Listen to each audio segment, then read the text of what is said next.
আগে সারা রাত জায়গায় র্যাঙ্ক পুশ করছি, হিরোইকে ওঠার জন্য কত কিনা করছি।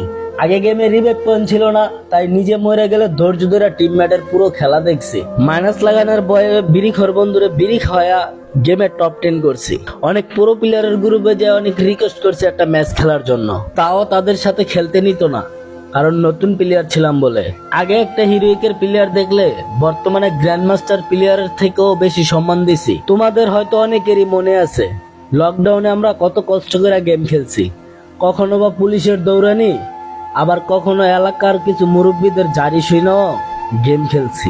এলাকার কিছু বকাটে ছেলে আছে যারা এলাকার মেয়েদের সাথে ফষ্টি নষ্টি করে আর মুরব্বীদের কাছে ভালো থাকে।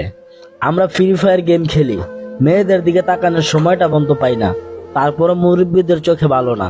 আমার এই কথাগুলো শোনার পরে হয়তো অনেক ভাই কষ্ট পাইতে পারো, প্লিজ ছোট ভাই হিসাবে ক্ষমা করে দিও।